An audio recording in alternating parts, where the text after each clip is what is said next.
What's up, people? Welcome back to another episode of the WrestleManiac UK podcast. Myself, Max, in the place, bringing you an AEW Dynamite review, Maximum Carnage. This show was Carnage! Carnage! And of course, I'm not alone. I am with my tag team partner, Graps with Gabe. Gabe, what you saying, bro? Yo, what's good, man? Yeah, Maximum Carnage! Yeah. a choice of a name for the show. I know, innit? Carnage. I'm sure the Maximum thing is because of HBO Max. I'm sure they don't. Oh, is that what it is? Maximum Carnage. Yeah, I think so. Because this wasn't on the cards before they got this deal. Now all of a sudden they've got this TV special called Maximum Carnage. Okay. So I'm sure that's what they are paying some type of homage to. People that are bankrolling their show, or helping to at least. But it was a interesting show, a very kind of unique venue. I like the venue, and I like the fact that they have finally kind of taken that criticism or advice that, stop putting 1,000 people in 10,000 seater arenas. They are now kind of using arenas more appropriate for the size of the crowd that they're garnering. And for me, I'm not in the crowd. Like I just don't like the pictures because I want wrestling to look great. I don't want half empty stadiums no matter what product I'm watching. So yeah, I think it just looks better that even if it's 1,000 people in a 3,000 seater, or this was, I think, 1,005, maybe just under 2,000 in like a 4,000 seater, just looks better. I feel like, when you're in the middle of watching a wrestling show, I think I stop wondering about how big the venue is, innit? I just care about what I'm watching, right? And I think obviously fans go a massive way in the overall product, and I think if you got 1,000 people in a smaller venue, it's probably going to go a longer way than like having a 10k capacity venue, but hardly anybody's going to see it anyways because most of the action is in the ring. So you may as well go for smaller venues and just start kind of like building from the ground up again if you're trying to get your attendance up. And it doesn't have to be about doing a 10k venue when you're probably going to get 3k in. But I think, man, I think as well we need to put more respect on 1k venues, bro. They're passive, innit? Like what? Look at AEW in, was it the one in Cardiff, which was like a few hundred, wasn't it? Wasn't even like near a as K. in the people that went.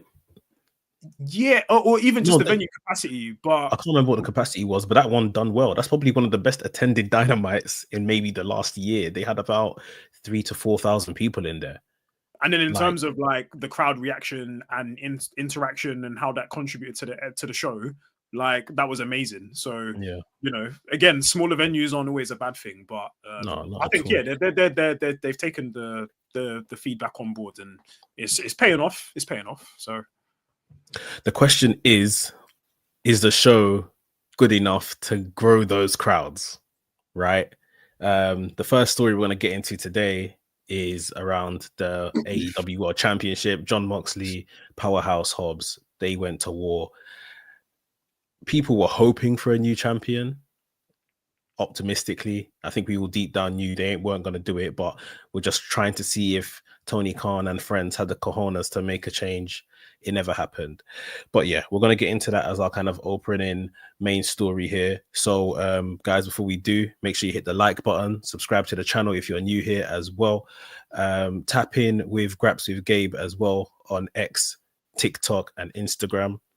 And if you like podcasts, this is available as a podcast, and there's other podcasts on the podcast channel on your platforms, your Googles, Spotify's and Apple's, WrestleManiac UK show. You can find this with other podcasts. Let's get into AEW Dynamite Maximum Carnage. Carnage! I don't know why that keeps coming up. For me, Carnage is like when they used to go extreme for ECW. Big up our guy Navy in the chat. He has said that main event was decent, but post-match air. That's where we're starting, bro. So, Jon Moxley, Powerhouse Hobbs. I thought Powerhouse Hobbs looked like $1 million, as they say. He came out, looked great. We saw the champion, Jon Moxley, come from outside where it was snowing with Marina Chauffeur, and that was the first time on the night that reminded me they are in Cincinnati, Ohio, the hometown of Jon Moxley. He's wearing a sweatshirt that says Cincy or something like that, and that's when the penny dropped for me. And I was like, these shows when it's like the world champion is in their hometown is usually built around them, or like it's more like a hometown welcome. Now, granted, I know he's a heel, but like this just felt like, I feel like we could have used this more. Or you see what I mean? Like I feel like we didn't maybe milk it. But maybe yeah. I mean, I think obviously with his gimmick currently, I think in a way it made sense that they didn't probably make it a big deal, because I think he's obviously in this character of like stripping back the theatrics around being a pro wrestler and actually just being a pro wrestler. So in some ways, I actually thought that actually made sense with where he is, because I think obviously if we've got Moxley, like, you know, telling off guys for having fantastic entrances, and then my guy's walking through the crowd like he's a hero, I think it just would have like kind of wouldn't have made sense with where he's going in terms of his gimmick. So I kind of liked the idea of him just coming through the snow, because it kind of just felt like, oh, he's just kind of he's basically there to just do his job, fight a guy, win the title, and retain the title, if you will, and then just kind of duck out and go back to his yards, basically, in a nutshell. But I hear you though. I think when it comes to Powerhouse Hobbs, his presentation in the last few weeks has been really, really good. Obviously, the Casino Gauntlet was one thing. There was that there was the vignette that they did for him where he was, you know, kind of saying like, yo, like basically there's nothing you can do to me that like I ain't already been through, you know, I've been stabbed, I've been shot. He sounded like Getz when Getz was talking about when he was in the Slammer, bruv. Like it was mad. But yeah, no, I think he was good. Match wise, I think he looked really, really good. I know obviously again, like we said, I think you tweeted it when you were like, AEW ain't got the balls to do it, but like if they would, they should crown Powerhouse Hobbs, and I'd have been all there for it. But I kind of in my head already was like, this is gonna be one of them safe title matches. But you know, I think Powerhouse Hobbs doesn't necessarily look bad for coming out of it, I would say. I would say he does look bad coming out of it, and same way, like I said, they should put the title on him just for doing its sake. It's like, does that make sense? No, probably doesn't make sense, right? But I just feel like that no one is enjoying this, like absolutely nobody. Oh no. There was the match itself was okay. I thought Powerhouse Hobbs left the match looking all right in terms of how they had to take him out. The spots where he was like basically chewing off Jon Moxley's ear, I thought was really cool. It was a unique, you know, usually you get the cut or the gash on the forehead or something like that. This time, obviously, Moxley was just pouring down his ear. So it was a different kind of imagery to sell the injury and blood and stuff like that. So I liked that sort of thing. But then, of course, we knew that, well, from the beginning, the Death Riders all got involved. We saw Yuta run out halfway and hit him with a Psycho knee, and then Shafir came with the briefcase, and then he hit the Paradigm with the Death Rider for a 2 count, and then we saw the Bulldog choke, which is what Powerhouse Hobbs lost out to in the end. Then there was, of course, the whole foray afterwards with Cope and FTR and all of these people, and these lot scattered like, you know, they were shook or whatever. But nobody's enjoying this, bro. Like even me, like I thought, okay, this is all right, this is cool. I was probably the one person I know that was hanging on to, like, this is all right, until literally maybe in the last 3-ish weeks or so, I thought, yeah, this isn't really cutting it. But yeah, they've let Darby go. The rumors is Darby will challenge him for this title at All In what, 6 months, bro? Surely this isn't gonna last for another 6 months. Well.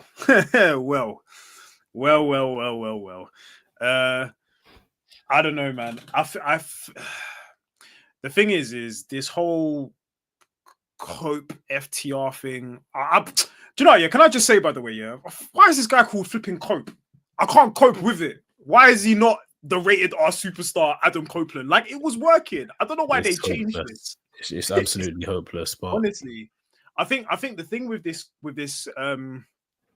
this Cope and Mox rivalry is it just doesn't. There's nothing to it yet that actually makes it feel like a rivalry worth tuning into. Obviously, I think he showed up at World's End. And then, like, you know, Cope's kind of just been running and calling him out and whatever. But again, there's nothing to the story that actually makes it feel like... Because, I mean, I feel like, obviously, the plan is for them to probably fight a Revolution, I would imagine. Or maybe Grand Slam in Australia. I don't know. But whichever one they're going to do it for, there is nothing right now that makes this rivalry feel like it's worth going multiple weeks over into. And then, again, like we said, no one's enjoying this. So what is going to happen for Mox from Feb to March to April? So bear in mind, between them, we've got Revolution, we've got Dynasty, we've got Double or Nothing, we've got Forbidden Door. Then it's All In. Am I correct? Yeah, sounds about right. So we've got about four pay-per-views to go. And on top of that as well, obviously, this is, you know, like we've been saying, obviously, for WWE debut year on Netflix, for them, it's their debut year on HBO. Now, while HBO probably isn't obviously the dominant streaming platform when it comes to entertainment, I still feel like, again, it's a big deal that they made with them. And again, they need to kind of match that anticipation of rolling on with a big deal. Now, I know how I would deal with this. I know how I would deal with this personally. I would say next week, Cope and them man can go do something else and bring my brother Kenny Omega back in the fold. But, you know, that's just me, innit? That's just wishful thinking. So, you know. well, Kenny looks like he's, you know, getting intertwined with Don Callis family and Will Ospreay, which we'll get to later on today. It is a difficult one to kind of see, you know, what is the escape rope here. There's obviously a plethora of talent, but, you know, okay, so Will Hobbs, I would have definitely considered and seriously considered, just because it's something brand new, something fresh, something people can get behind. And then it gives Will Hobbs something, because Will Hobbs now has lost to Takeshita last month or so for the international title. He's now lost to the world champion. I guess the angle that they close the show with is a bit of an injury angle, maybe. Like, is his TV cycle done now? Is his 2-3 months on TV done now for another 3 months? And then we'll see him, you know, at the beginning of summer. So now he could have taken the title and then build him up a bit, give him some wins and that kind of stuff. And then even if you've got an out in the shape of Christian with this clipboard for him to cash in and become champion. So Christian could have then pinned Will Hobbs, taken some heat from that situation. You might have run some Christian versus Cope matches in the meantime as well. It's not ideal, but it's a way that, you know, we could still then do Darby versus Christian for the title later on or something that. But I just feel like right now, like Moxley's going to face Cope during this storyline, which is like AEW centric as it always is. Cope is a well-known WWE guy. Yeah. And so I don't know, like, how do we get behind this?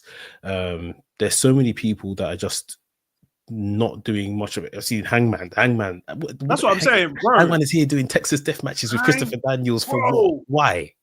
Why is Hangman wasting his time with Christopher Daniels? I get the whole idea is there's meant to be this wholesome thing for Hangman to kind of maybe come back to his former self or whatever.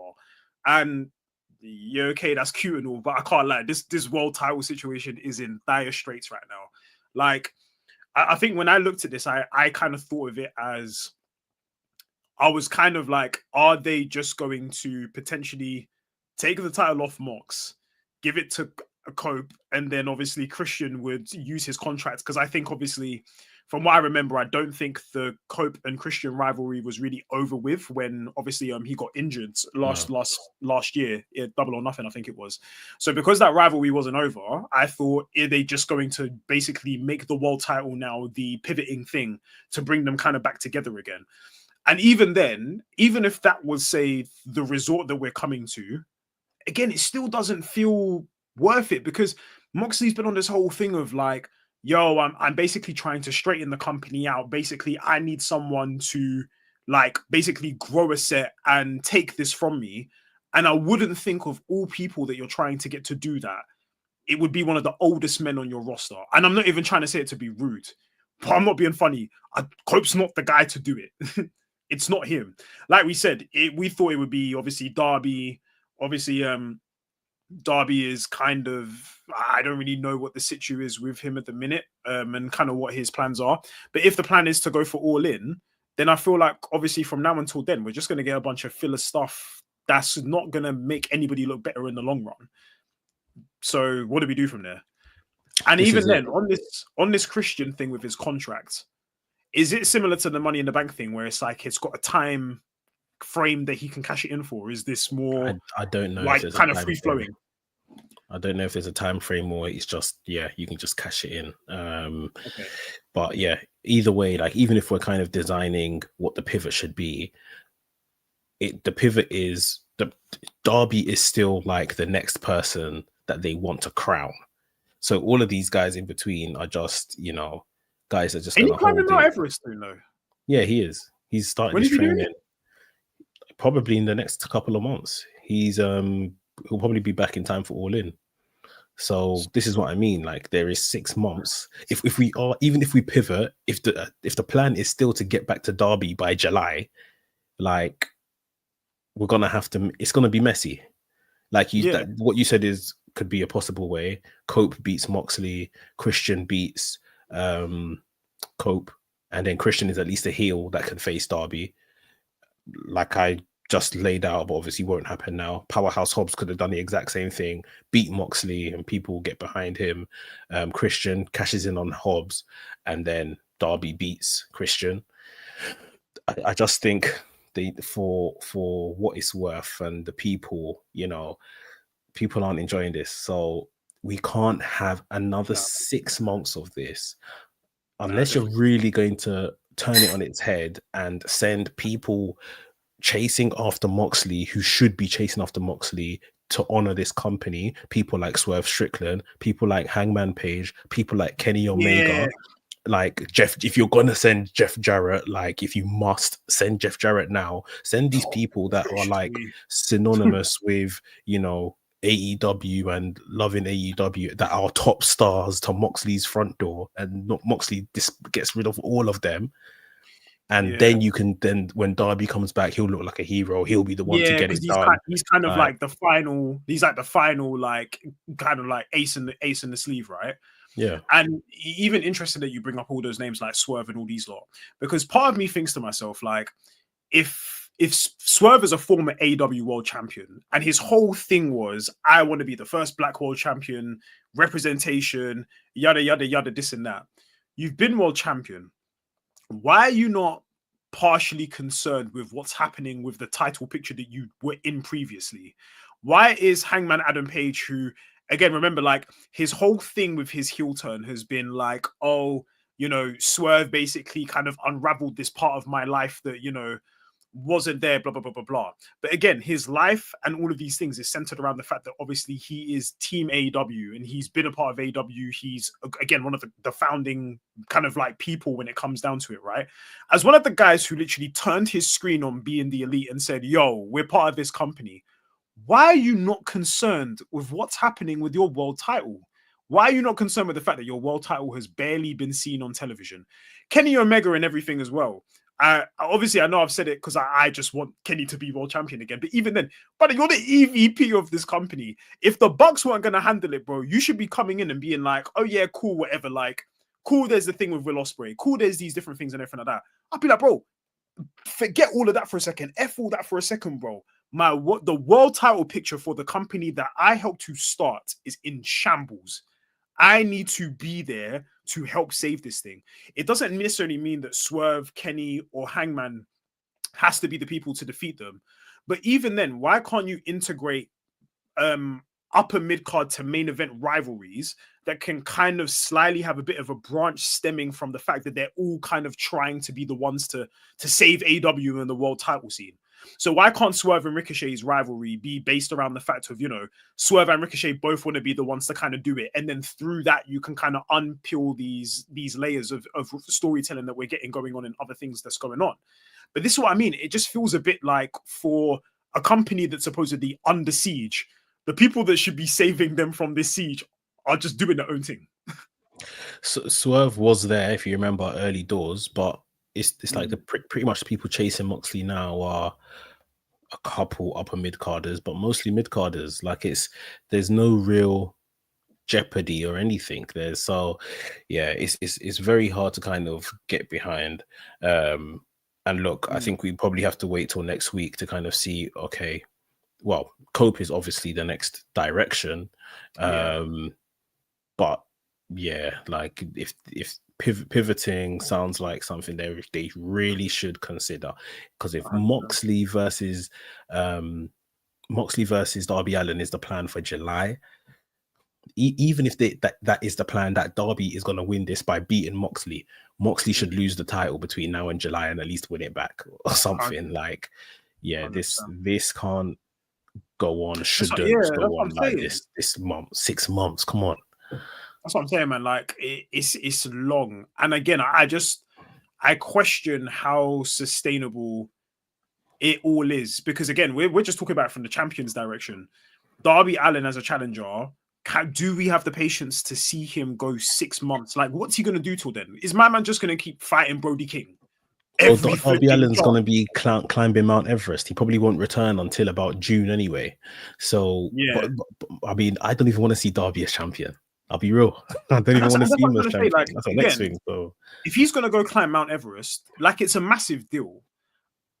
Is that enough of a thing to bring him back in and have people invested in the title pick, invested in him, for being in the title picture? Because again, if we're building other people's names while we're doing that, surely other people might want to see another person be the one to dethrone him rather than Darby. You don't know if in the next few months, right, we get a build in the momentum of, again, like we said, we're seeing Jeff Jarrett talk about this. We're seeing MJF talk about this. How do we not, again, as fans, we're looking to the person that we go, that's the guy that we want to see win that belt. If the guy that's supposedly meant to win that belt is not on television, what are we meant to do? We're just meant to sit there, twiddle our thumbs and be like, oh yeah, Jeff Jarrett and MJF is nice and all, but yeah, we're Darby's climbing the mountain right now. When he comes back, it's going to be great when he wins the title. Brother, come on. Darby needs to be presented like a star to come back for people to care. Like, even the way they've written him off TV, they pushed him downstairs. This is the guy who literally went through real glass, like Jack Perry said. Down by a bus, went through real glass through Revolution last year, and the thing that took him out was basically tripping over his shoelaces down the stairs. Brothers moving like it's the EastEnders storyline, bro, man. Come on, man. This guy got knocked down by a bus last year, hence why he didn't climb Mount Everest last year. So why are falling downstairs or being pushed downstairs now, writing him off TV for 6 months? Yes, we know what he's really going to do, but it's like the guy who has swanton off a 20-foot ladder, missed, went through a whole stack of chairs, and you're telling me stairs is the thing that took him out.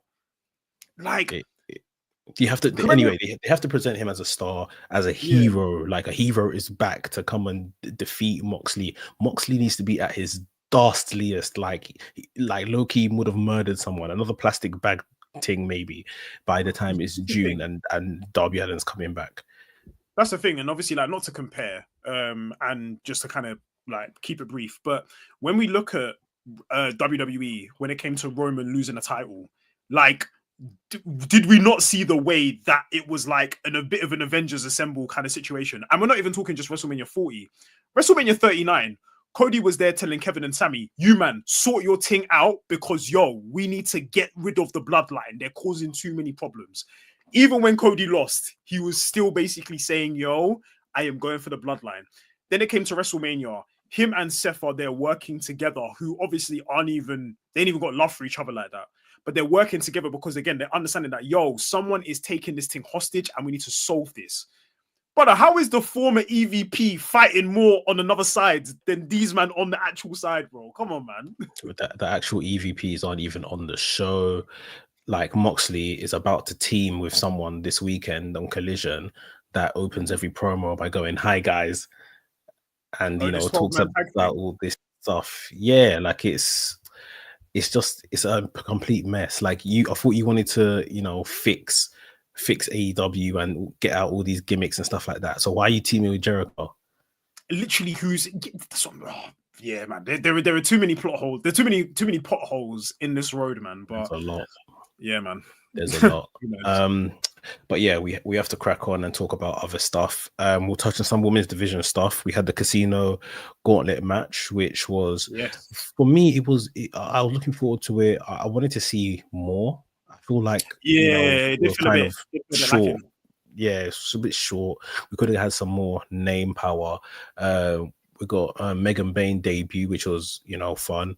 Don't know if she's kind of signed a permanent deal with AEW or not, but I think I saw something that said she's kind of been silently signed for like a little while now, and that was kind of like the debut. Yeah, so again, that's internet stuff in it, but Yeah, we'll see if we get an All Elite graphic or something to kind of confirm it. But like, I feel like, look, Toni Storm was in it. Mariah May was on commentary, and I feel like we all knew that's the direction they were going. There was a lack of, like I say, stars, and there could be injuries involved when I start reeling off these names. But Britt Baker, former women's champion, where was she? Thunder Rosa should have been in there. Thunder Rosa's who also just came off a rivalry program with Mariah May. Thunder Rosa's here saying that she wants to wrestle Bailey and this person, Charlotte Flair, and all these people that don't work in her company. So I don't know whether she's on the back burner now, because it's like, why are you talking about all these WWE women? So yeah, Thunder Rosa wasn't in it. I think Mercedes Moné, yes, she's a TBS champion, and yes, they ran some random vignette of her during the show, but it's like, at least make us think, oh, Monet's in this. Maybe Toni Storm ain't gonna win it, but there was no real star power. You're waiting for Toni Storm to come out and Toni Storm to get the win, and win is what Toni Storm did.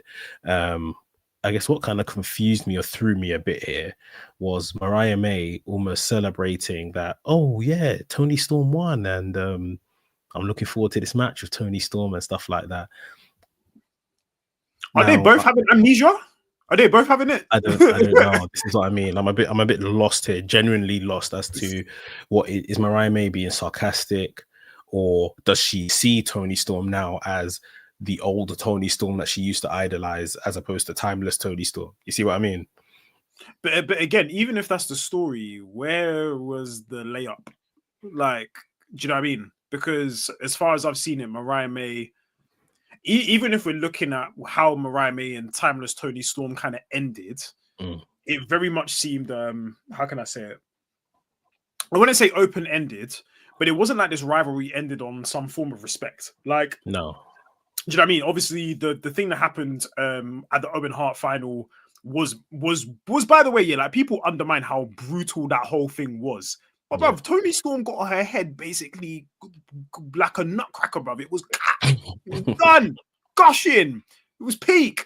Yeah. Then these lot have their match at All In, and again, it probably wasn't. It was like brutality, but it wasn't crazy. But again, like the way that it ended, it didn't necessarily seem like something that was just like cool, like, they're blessed now, and whatever it is, what it is. The Toni Storm amnesia thing is. Like I kind of get it, but again, there's still something about it that's maybe not kind of just like clicking just yet about it. Like, I think it's kind of funny when it's like, oh, she's like, oh, hi, so nice to meet you. I'm Toni Storm. I just got signed with All Elite Wrestling. Like, it's funny.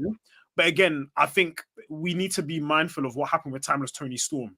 It's funny at first, but after a while, we just need to kind of start seeing the gears shift and click. And then, like, with Mariah May, I'm just a bit confused as to why. Again, I was confused just like you. I was like, why is she excited to be facing someone that she literally had beef with? Like, surely she would be like, oh, mad, I've got to face Toni Storm again. Or even then she'd be like, even then she might even say something a bit more heelish, like, basically I caused her, I beat her up that bad. I caused her to basically forget who she is. So, you know, I'm going to have fun basically defeating her in her hometown. But we didn't get none of that. So I don't know. What am I missing here? I feel like I missed the episode of Dynamite. Basically, that's what I feel like. It's very weird. I didn't understand the reaction. Like, genuinely, I just didn't really understand the reaction. But you know, I think we've all seen this coming for a while. Toni Storm versus Mariah May at the Australia show. Do you think Toni Storm wins back the title here? She should. I'm not. Do you know what? I wouldn't be fussed with Mariah May retaining, but I just feel like this title reign's been so lackluster. It's been so boring. Like, honestly, nothing has been. The only excitement I actually had about Mariah May's title reign was when she was hinting at fighting Mercedes Moné, and then it didn't even do that. That's been the most nicest thing of this whole entire run. The Mina Shirakawa thing felt a bit flatlined. The Thunder Rosa stuff, I barely paid attention to. And again, I feel like there's so many other talent that Mariah May could generally be in the mix with. But we get so many weeks where she's just not competing. She's cutting all these, like, cutting promos or whatever. And there's just nothing to this reign that is actually enticing at all. So, not that I necessarily want Toni Storm to win, but again, it feels a bit like a Mox situation. It just feels like we need a new champion. No, I hear that. And I don't know whether, like, Toni Storm plays Toni Storm right until she wins this title, or like now does she kind of unveil herself as timeless Toni Storm again, or maybe that character's just. Well, you think the gimmick's going to come back? I don't know. I don't know whether that character's all dead, or she's acting, or is she going to wake up out of this amnesia, or is it all just her pretending that she's this person, but deep down she is actually still timeless Toni Storm acting as regular Toni Storm? Who knows? But yeah, I'm very much in agreement with you that we got to change it, because we're calling out for a new champion, man. We're crying out for one, but the problem is still the division.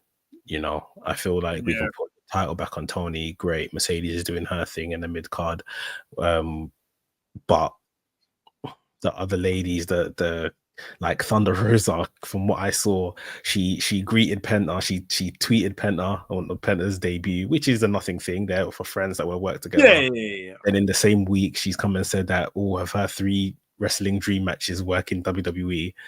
It's like it's almost like she's wiped her hands, like she's done there, sort of thing. And that's a former champion. Hikaru Shida is a former champion. She wasn't in this Casino Gauntlet either. Exactly. Probably one of their better champions they've had. Britt Baker, one of their better champions, at least from an entertainment standpoint, that they've had, wasn't in the Gauntlet. Maybe when was Britt Baker on TV last? When she told Serena Deeb that no one cares about her, and then ain't seen her since, I don't think. And correct me if I'm wrong, her and Serena Deeb were meant to have a match at some point, right? Yeah. Well, yeah. So yeah, I just think the division, like, you brought back Jamie Hayter, one of your best champions. Again, she's doing next to nothing. Just lost. She was in the Casino Hart. She was in it, but she just lost to Julia Hart. So I don't know. They got high stocks in Julia Hart, it seems, but. Yeah. Do you know what I do like Julia Hart. I think actually just putting the attention on her for a second. I actually think Julia is a bit of a fresh air for the women's division in a bit of a way. They like the build up to her comeback was I really, really liked them, those vignettes. And obviously with like the whole House of Black situation kind of being a bit kind of like up in the air and everything like that. If we're looking at, you know, Buddy getting a singles push, Brody getting a singles push, Julia should definitely be the same as well. And obviously she's been TBS champion. I generally wouldn't be fussed with a Julia Hart title run as the AEW Women's World Champion. I just think it's a thing of, again, you know, how are we going to get there? How are we going to build her up and kind of hero her to be worthy of that main event position and stuff like that? I think she's absolutely credible. And I think if you put her there, I think she'll do well. I think she did well with the TBS title run. I just think it's a matter of how do we get her there? Is it she's basically the person to take it from Toni Storm after Australia? How's that going to work? But yeah, I would be game for Julia Hart to be AEW Women's World Champion, honestly. Yeah, I'm not against it. The only thing I'm thinking of that would expose her is maybe still in ring. Like, she's definitely got better, but she's still new to this in that respect. So it depends how they want to carry her, like, and carry that. Do they want it to come across as like a real kind of workers belt, or are they happy for Mercedes to just keep doing that with her TBS title? So yeah, like there's people. I want to see Jamie Hayter win the women's title again. I want to see Mercedes win the title. I want to see Toni Storm win the title. Like, there's people there. Willow. I've been so vexed with the way Jamie Hayter's been on TV since. Like, number one, she came back all in on the pre-show. Peed me off. Peed me off, bruv. Even if, you weren't going to put her back in the world title picture, we could have just gotten a segment. We could have gotten, even like, say, post Mercedes and Britt, she could have come out and had a stare down with Mercedes Moné, and that would have been a great match to look forward to at some point in time. These men brought her back for Saraya. I'm sorry. The thing is, I would have even I don't mind that they brought her back for Saraya per se, but put that whole segment on the actual show then. Main show. That's like, what I mean. Like, put the whole thing on the actual show so that you're bringing back your champion, your former champion, you know, that you had to quickly make lose to Toni Storm just because she was injured. Like, you're bringing her back in a prominent position. Don't bring her back on a pre-show, like, and the whole change of gimmick is so far away from her previous gimmick.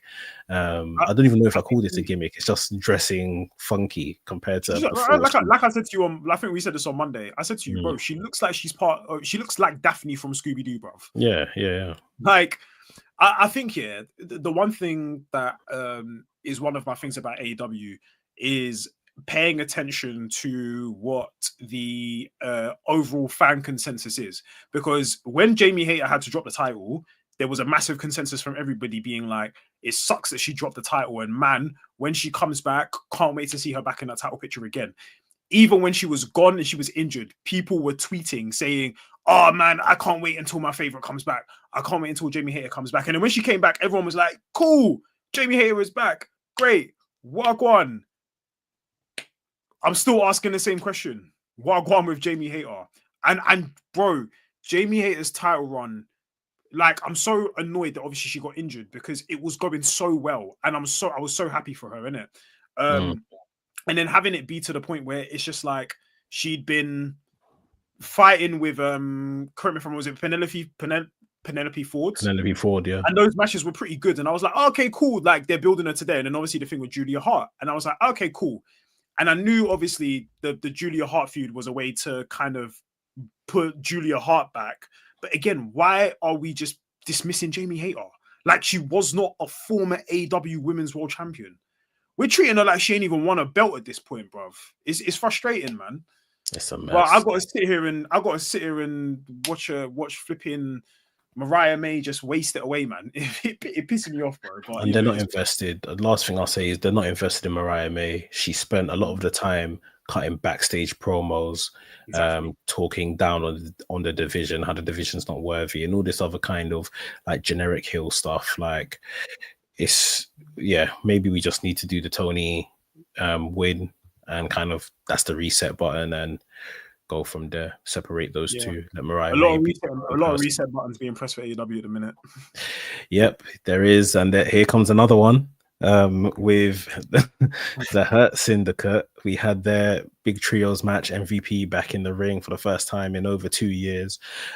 Great vignette leading into that, when I think they showed he was narrating his accomplishments, Shelton's accomplishments, Bobby's accomplishments, how he's more than a manager.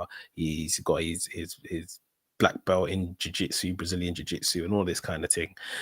They took on the tag team champions in Private Party and Mark Briscoe.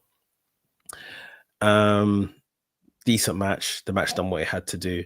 Hurt Business, or Hurt Syndicate, sorry, they look like just, professional, just killers, like almost like bodyguard-esque sort of thing, like bouncers at a club. The song, the song is cold. The song is epic. The song is just cold.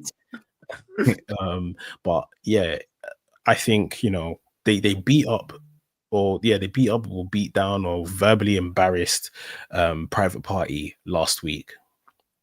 This week they've now beat them in a match. Mark Briscoe was there to be pinned.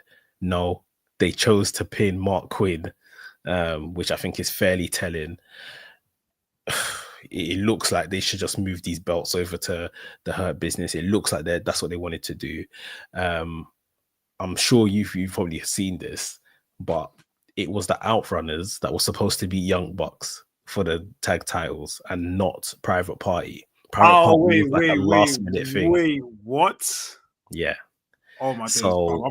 My head's gonna fly. What the fuck, bro? Wait a minute. So that basically explains the lack of investment in Private Party's booking, because it's like they weren't really meant to be champions. It was meant to be the Outrunners that were meant to beat the Young Bucks. Bro, I can't lie, yeah. My head's flat. My head's gone. My head is gone, bro. Yeah. You even know this, yeah, that I was saying to you, and I know me and Dell particularly were saying, why are they not putting this on Private Party, yeah? And then when we got to, I think it was Wrestle Dream, and obviously they lost. And at first I was a bit mad, but I was like, you know what? I know how it works. We do the first match, they lose, you build that momentum, you build that demand, and then boom, we get there. And you're telling me the flipping Outrunners was meant to be that instead? Oh, flipping piss off, man. Bro. Piss off, bro. I just like, I respect the Outrunners because I don't like them, but they got themselves over. Cool. Should they be tag team champions? No. I can list teams probably that probably haven't been on TV either, but they should be ahead of the Outrunners. Private Party should have won the tag team titles years ago. They've been in the company for 5 years, and this is now they've won it. It's like, this is what you're giving them. Even the fact that, okay, they weren't meant to win it, but the crowd swell was maybe so much you decided, okay, let them have it. But then you're not giving them anything off the back of it. You're telling me the vignette that flipping who was it done for them? That vignette, you're telling me that weren't even ripped. Oh, flipping. Oh, this bruv. Listen, the thing is, yeah, with Private Party, they are obviously one of the first tag teams to get signed to AEW. If we even go back to when they crowned the first ever AEW tag team champions, they even pinned I've correct me if I'm wrong, they either pinned the Young Bucks, or I'm pretty sure they were close to pinning the Young Bucks. No, they beat the Young Bucks on like either episode 1 or episode 2 of Dynamite. Thank you. So from day one, you're telling me this is an organic tag team that I need to be following. Brother, do you know the flipping disrespect I would feel when you've got a tag team that they're just over because they're entertaining, where you're telling me I've been here for 5 years with my boy. We've been through injuries. We've been through different things here and there, this and that. Brother, they've been having flipping they've been having, not Mark Quinn, they've been having Isaiah moan on television, bruv, like some fetishist, bruv. And you're telling me you were going to give the titles to the flipping Outrunners. Oh, my flipping days, man. Do you know what? Yeah, if anything, I can't lie. Just give the titles to the Hurt Business, to the Hurt Syndicate, sorry, because I feel like that's actually what they're genuinely trying to do with them. If you're going to be intentional, just give it to the Hurt Syndicate, bro. I don't even want it on Private Party no more, because I'm now just pissed for the fact that it weren't even in planned arms. But now when you watch it with that information, you can tell that, yeah, they don't have any plans for these guys.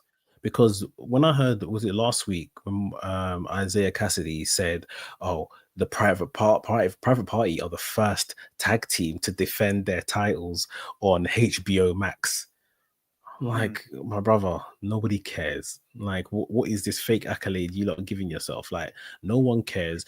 Like, even though, if you remember, the pay-per-view after they won the titles was when they had that fatal 4-way match where it was like the Outrunners and them and 2 other teams. I can't remember.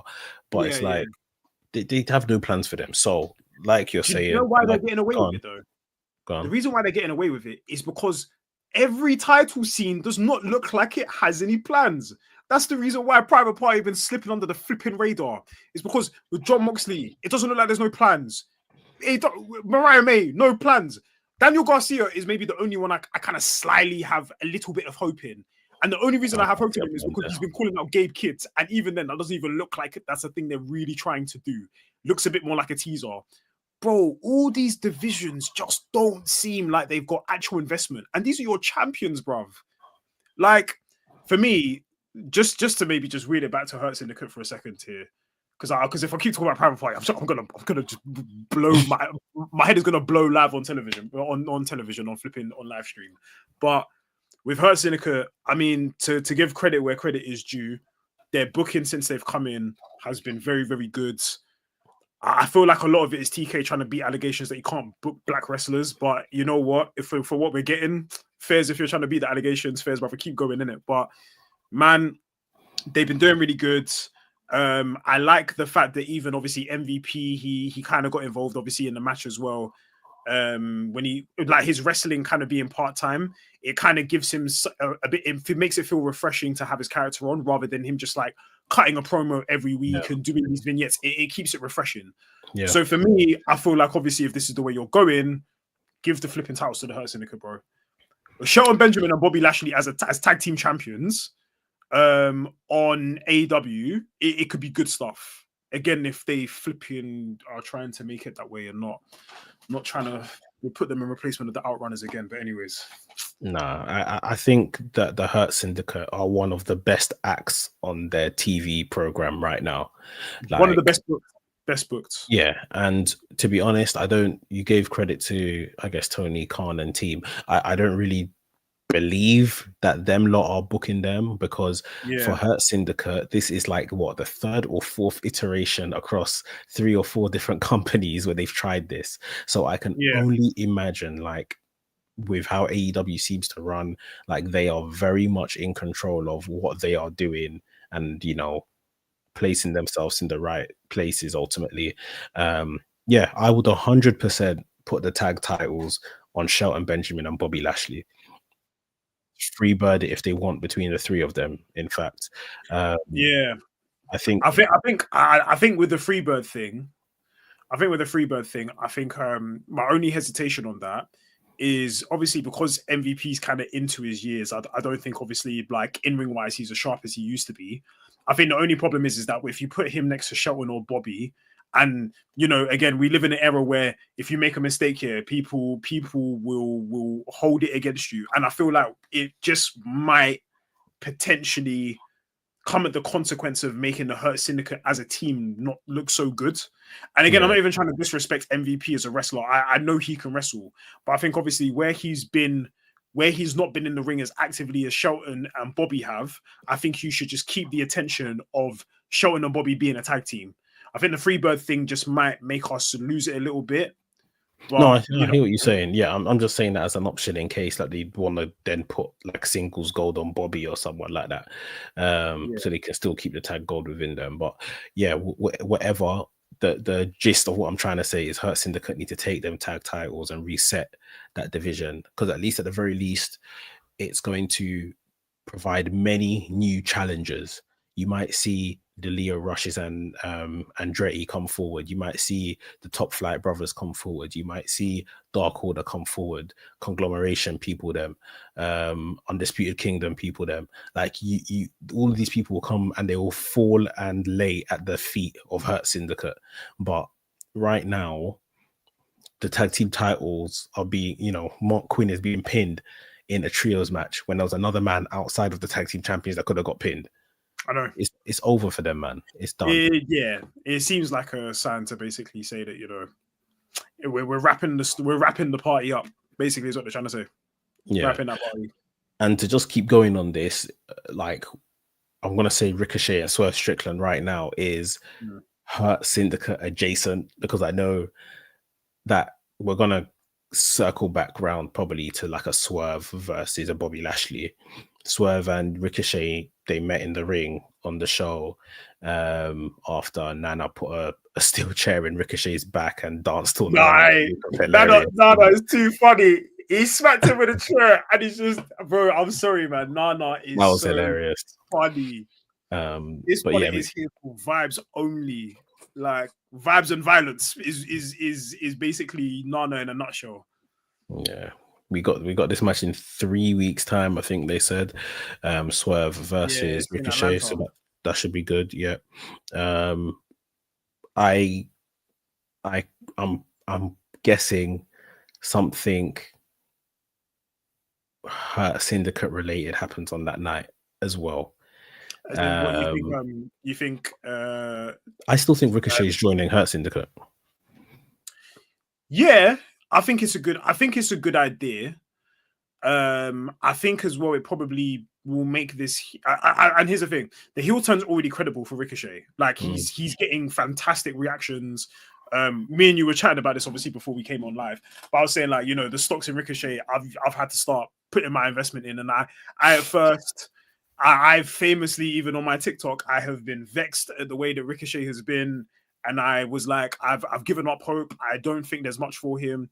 This heel turn was a stroke of genius, and it was a good response to how the perception for him already was. It was a very good response to that. So I think the Hurt Syndicate is the best move for him. And you know what? Yeah, I swear to you, on Wrestling's House, bro, I actually said this.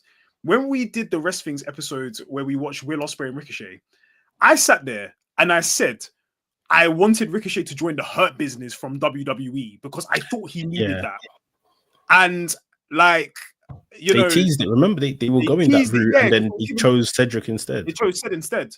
And don't get me wrong, yeah, like, I don't actually know how much it did for Ced, and I feel like it would have done more for Ricochet because Ced, like, you know, when we look at what he did in the Hurt Business and then post it, it was a bit meh.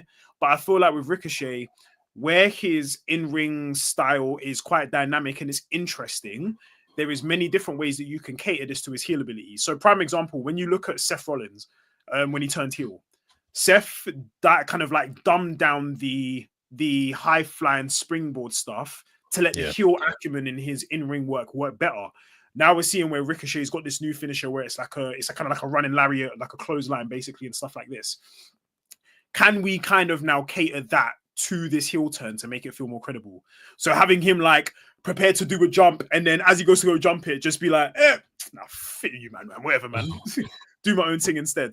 Like things like these, like I think can be so complimentary, and obviously being around the Hurt Syndicate only can be good things. So I back it 100%. I mean, they obviously have done this whole recruitment thing. God forbid they put Max Caster in. God forbid it's Max Caster or any of these other lot that they're trying to do, man. Let it be Ricochet, please.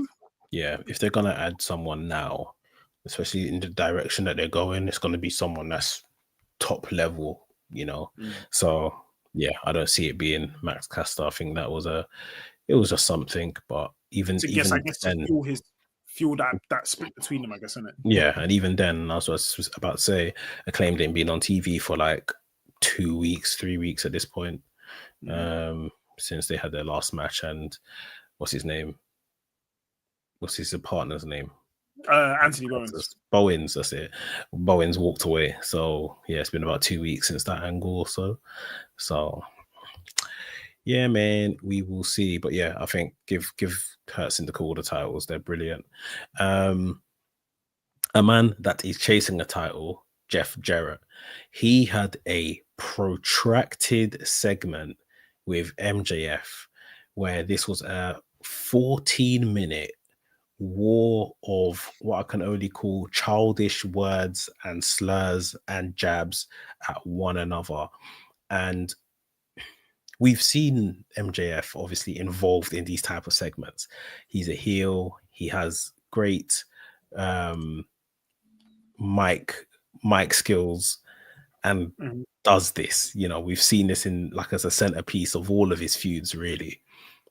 But this one just felt so forced, so childlike in the insults they were saying, and very misplaced. Like, oh, you know, all the stuff you've definitely heard. And Wrestling 101s, he took a jab at Karen Jarrett, the fact that she used to, you know, be with Kurt Angle, and now she's gonna come home with me. And he took a jab at the fact that Jeff Jarrett has was a you know, previously he went through rehab or whatever the case was, alcoholic and all that kind of stuff.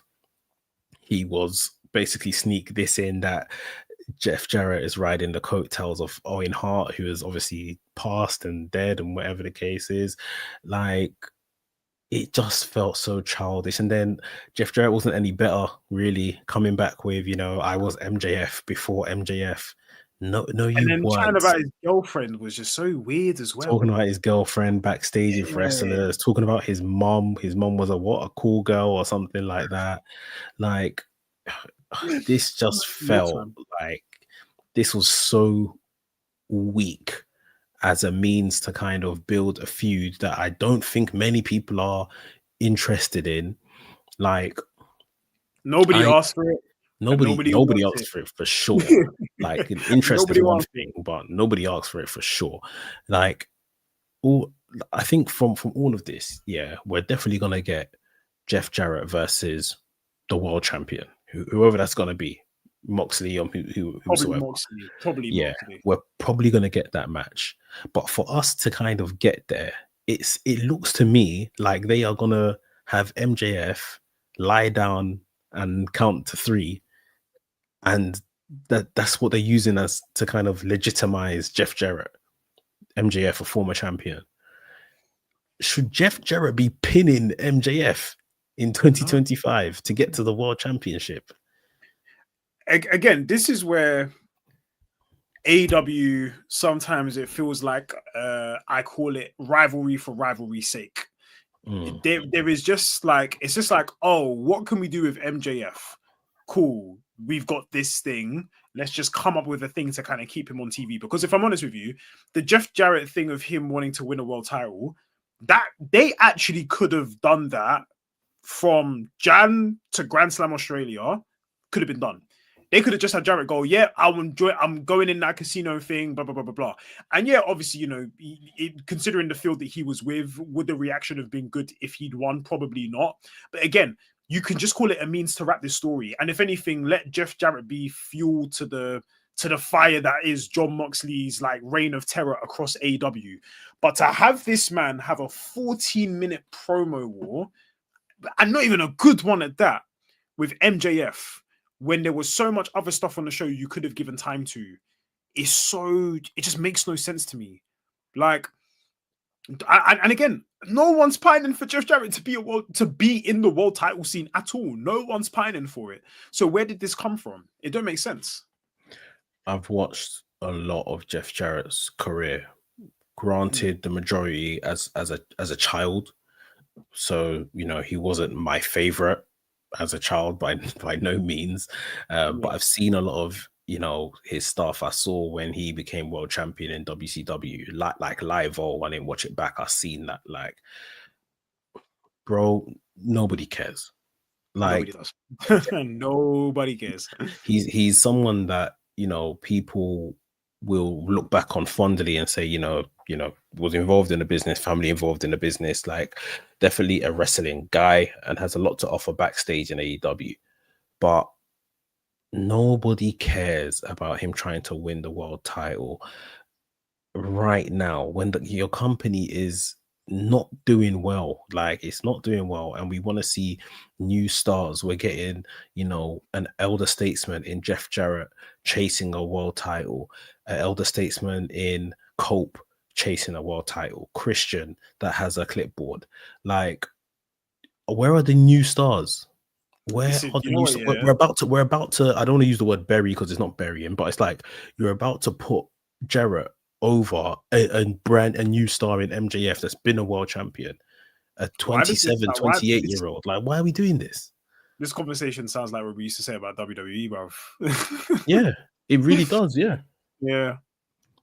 I don't really understand see why we're doing this. Like, I don't understand it. I think again, this is a situation where, again, it's feeling like the booking right now doesn't feel like there is a point, like a beginning, middle, and end. The booking now feels like it's like middle, and then just like some weird in between spot between the middle and the end, and then it ends, and then there's just nothing going on. Sometimes there's not even an end because they abort so many stuff. Like, that's what I'm trying to say as well. Like again, what we just said about the Acclaimed. Why have the Acclaimed not been in TV in 2 weeks if this was one of the big stories that you had going into it? Why has Swerve and Lashley just been abruptly paused. And obviously, I understand now because we're trying to tie in the Ricochet thing here, and maybe it's a tie-in into him joining the Hurt Syndicate. But if he doesn't, then what was the point in having Swerve and Lashley with this big mega feud? It's so weird. It feels very touch and go, like they're just booking for the show, and then it's just like, right, next show, new format, scrap everything, pay something new. And it's I don't get it, man. And there's just no appeal for Jeff Jarrett in 2025. I don't think there's even really appeal for MJF to be world champion in 2025, bro. Yeah, that's another thing. Like, people like MJF. I think people are beginning to tire of the shtick and the overly crass kind of promos and things like that. I think people are beginning to tire of it, but people still can acknowledge that MJF is a top talent. Jeff Jarrett, people, like I said, will always hold him to some level of high regard, that he's been a veteran in this business and stuff like that.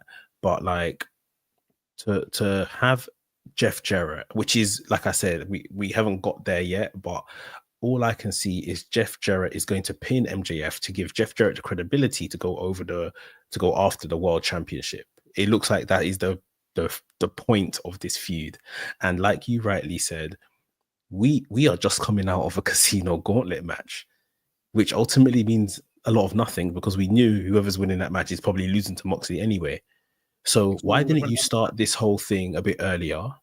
Have him go into the casino gauntlet, win the casino gauntlet, and then lose to Moxley.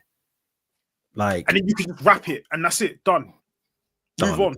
No one is, at detriment, because either way, like, he's going to pin MJF, and I'm still not going to buy that he's going to become world champion.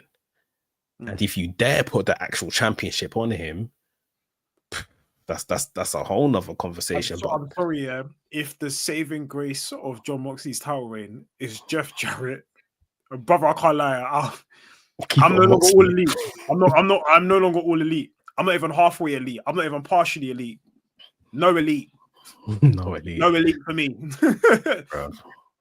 Big up Gloddy here in the chat. He says MJF losing to Jarrett stinks. It does stink. It stinks. Nasty. Yeah. and I don't know how it helps MJF or how it builds him up. It may show some versatility in that he can do this and get even a Jeff Jarrett over, but boy, I would not do it. We got Sir Dilford the Third in the chat. Big up. He says MJF is probably riding out his contract ends and his WWE brand. His contract probably isn't ending though for another 2 years at least, I would say. I mean, a bit silly of him to get AEW tattooed on him for him to be going WWE, innit? You know what I've thought about that since he revealed that tattoo. I was like, you're such an idiot, bro. But you know what? He can make an all-timer moment if he walks onto WWE TV and gets like some tattoo artist to erase it or put a big WWE logo over it. That will be an all-timer moment. I can't lie, that would be hilarious, yeah. But yeah. Yeah, I mean, I wouldn't put any company's logo on my body, full stop. But like, silly. Yeah, silly.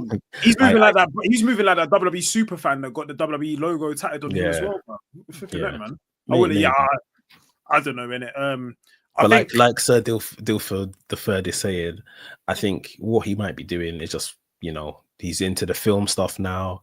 He'll put a couple of guys over. He might just be slowly, we're letting his contract run down, still being a good company guy, doing everything they're asking him to. And then when it's up, he goes.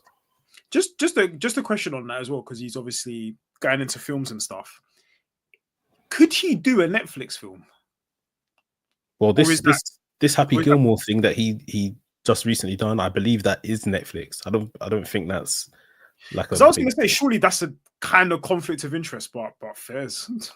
Maybe my man is trying to worm his way into WWE. He was like, "Yo, Netflix could do this film." Believe me, he doesn't have to worm his way into WWE. They'll be there waiting for him. 100%. But yeah, let's move on. We got a couple last things we want to just rattle through. Kenny Omega defeated Brian Cage. Kenny.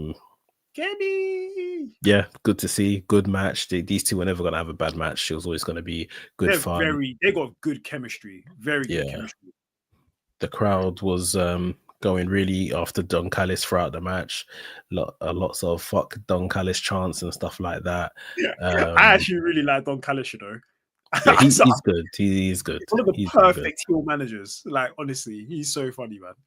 Yeah, he's good. But yeah, at the end of this match, it was pretty much a beatdown from Lance Archer and Cage on Kenny Omega. They were joined by Carl Fletcher, who came to lay a beatdown as well on Kenny Omega. You even see Don Callis in there. Ospreay came out, helped to kind of clear them a bit. Even Takeshita came out. So that was like the whole Don Callis family out there. When they got the upper hand, beating down Omega and Ospreay in the end. Left Omega and Ospreay having a bit of a war of words, and it looked like an assume that Omega was saying to Ospreay like I don't need your help sort of thing. Obviously they're still not seeing eye to eye, even though Ospreay's doing the right thing and coming to help somebody out. I think it's good though. Let's get to the matches, man. Let's get to the tag matches and that. I think though it's good that they're not just kind of getting along immediately, because obviously the Will Ospreay and Kenny Omega rivalry is you know, it started on Wrestling's, by the way. Let's just remind the people that it started on Wrestling's. But you know, it runs deeper than that, man. But I think it makes sense. Like, remember, like they went through two very brutal matches. You know, the promos that these two have cut on each other. You know how raw and how intense it's been between the two of them. So I think it makes sense that they're not just buddying immediately. And I think as well, you know, again, we've not really had Will Ospreay go out to necessarily help Kenny. He's more gone out to just go attack the Don Callis family because that's who he's been feuding. So again, I think we've kind of got that bit of that safety of disbelief with the two.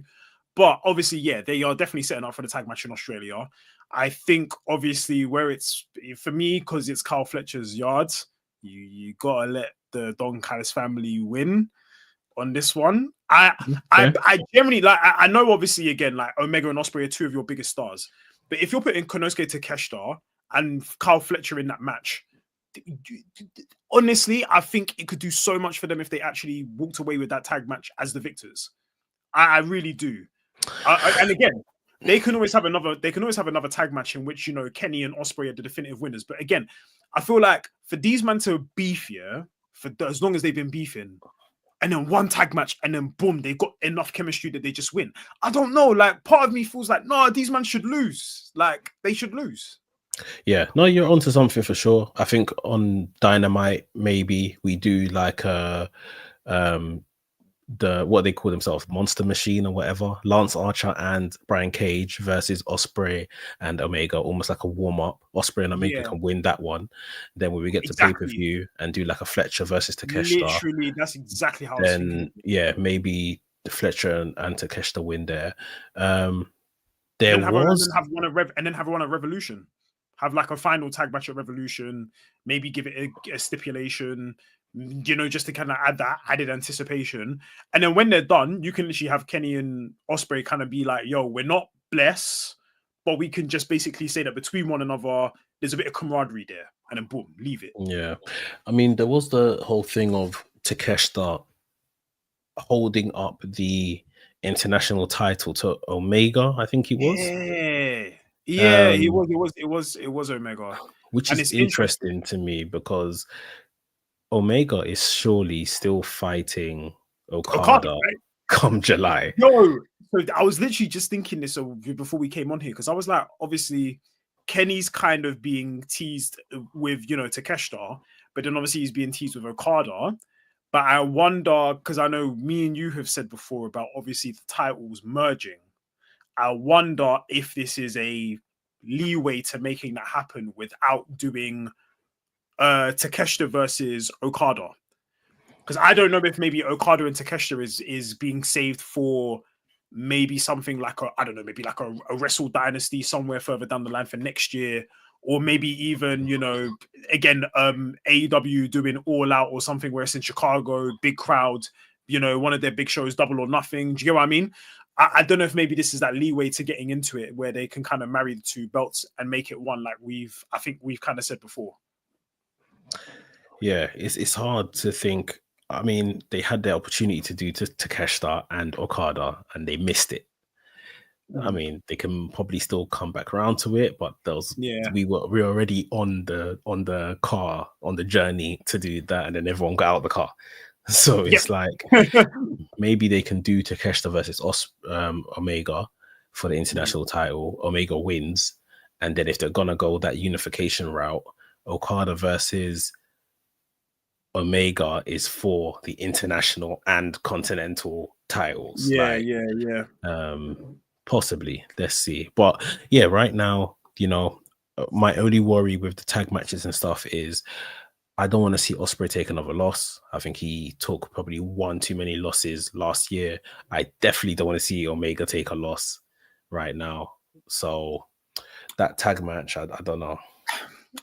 Or nah, I was gonna say, do you do like a throwaway counter or something? But again, I don't think. Or actually, in AEW fashion, do you do it to a time limit draw? Could you potentially do it to that? On a pay-per-view, though, on a pay-per-view is a bit of a. But Grand Slam, is it pay-per-view or is it a Dynamite? That's what I'm trying to figure out. Huh? Is that not a pay-per-view? I mean, Grand Slam is usually their TV show. That's correct. That's what I was going to say. Yeah, because I didn't think it was a pay-per-view. Bruv. So you're going all the way to, but isn't it on the weekend? Isn't it on the Saturday? Because I just thought they weren't going to do Dynamite for the week and then just basically do like a Saturday night Dynamite, and it's the big one, which is Grand Slam. I mean, I'm just looking at things now. Grand Slam is an upcoming 2025 professional wrestling television event. It doesn't really say whether it's a pay-per-view or not.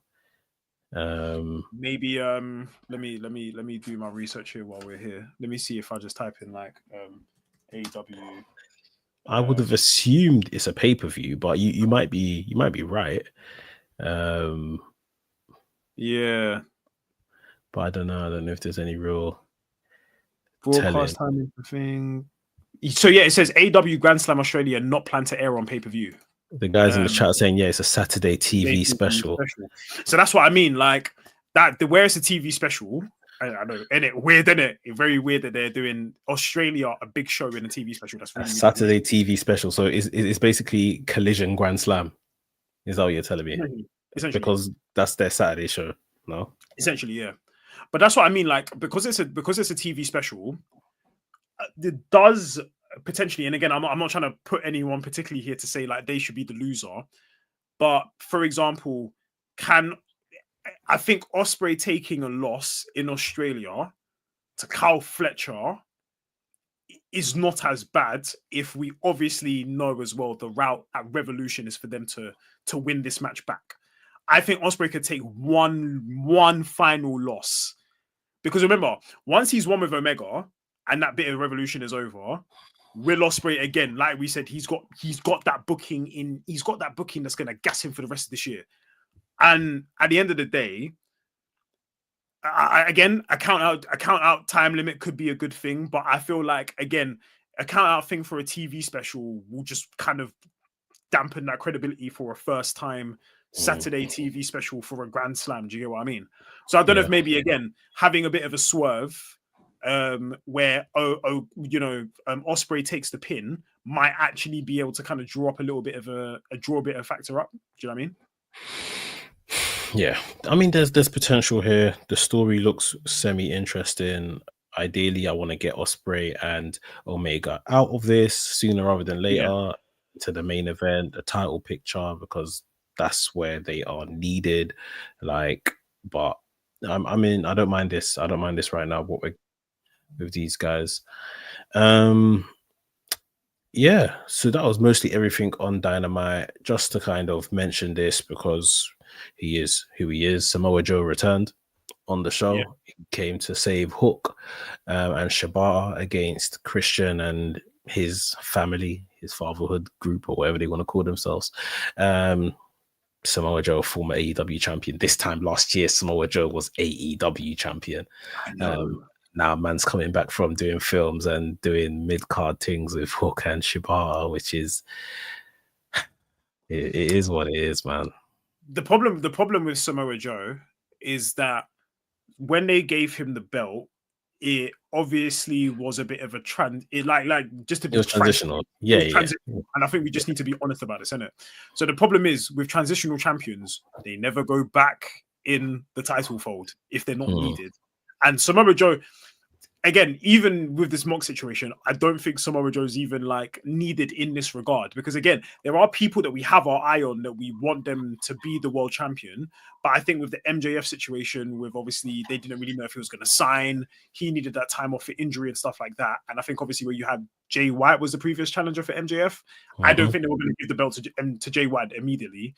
Maybe they should have, but you know, mistake. Again, Jay White's even another person we haven't even mentioned, by the way. But again, we'll come back to that another time. But for Samoa Joe coming back, I feel like obviously, again, because he was transitional, there is probably no plans to put him back. And obviously now he's kind of playing, I don't know, dad. He's playing dad to Hook. Man, yeah, he's playing dad role to Hook, even though, you know, Hook's dad is also on the same program. But anyways, which I actually thought was quite telling, because that's when Taz was like, "Oh, I can't stand this. I've had enough." And he was all putting down his commentary headset and stood up. And that's when, you know, clearly Hook's real dad came out and actually came to back the beef. But yeah, it's just a lot of mid-card stuff and maybe something to just keep Christian busy with right now before he potentially cashes in. We'll see.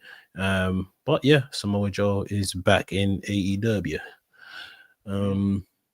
Yeah, man, that was our Maximum Carnage. For those that are gonna watch Maximum Carnage Collision, you're gonna get the 12-man tag match, which has been all the rage this past week on social media. So we'll see how that one turns out. What other matches are announced for that Collision? Sorry. Texas Death Match, because yes, Hangman. Yes. Anywhere Hangman's doing a Texas Death Match, you'll find me. Yeah, I'll 100% be watching. I'll be all elite for that, and then I'm back on the fence again. Part-time allegiance. Part-time elite. Part-time elite.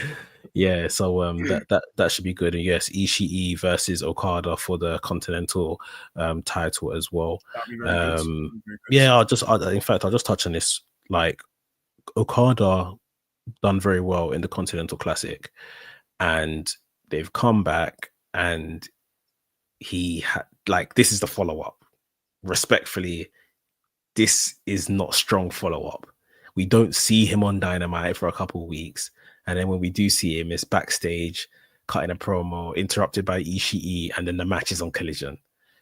Like, this man just won a tournament. You've just been telling me for the past month or two he's the greatest tournament wrestler ever. Also with that, lest we forget, when he won that tournament, he also had a standoff with one Kenny Omega. And we're settling for Ishii currently. And I'm not knocking Ishii. I actually really like Ishii as a wrestler. Yeah, Ishii is great, but it's just like, as I say, he's a bridesmaid.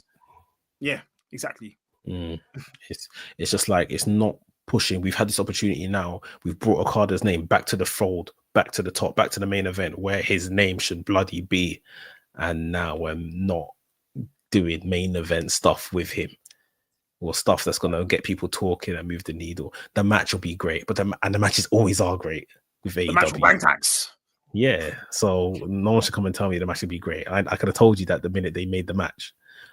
It's just, is this going to elevate Okada further? I'll use this as a cheap plug to plug a video on my channel that came out this week about Okada's run in AEW. You lot let me know whether you think it's been underwhelming or not. But yeah, that is our AEW Dynamite review for this week. Some interesting stuff, I guess, with the Hurt Syndicate for sure, but a lot of talking points about this company and their directions across several divisions. But yeah, of course, you guys let us know what you think in the comments. You know, hook up with us on X. Let us know what you think. You got Graps with Gabe, myself, WrestleManiac UK. Where else can they find you, Gabe? Yep, it's Graps with Gabe on X, on TikTok, on Instagram. Yeah, man, I might have probably more rants about being a part-time elite coming up soon anyway. So yeah, man, make sure you tune in for that. That's me on Maximum Carnage. But yeah. And yeah, people, like I said, WrestleManiac UK, YouTube, X, TikTok, Instagram, and check out the podcast as well on your podcast platforms that you wish. And all the other podcasts, there'll be a Sunday pod. We'll be back here on Sunday, 9 p.m, talking just all the kind of news in wrestling. Of course, you know, some of the stories right now, the Corey Graves stuff, the WWE and TNA link up. There'll be a lot to discuss. So yeah, Sunday night we'll be back here. But until then, hope everyone has a good night, and we'll catch you in the next one. WrestleManiac UK signing out, and I'll see you soon.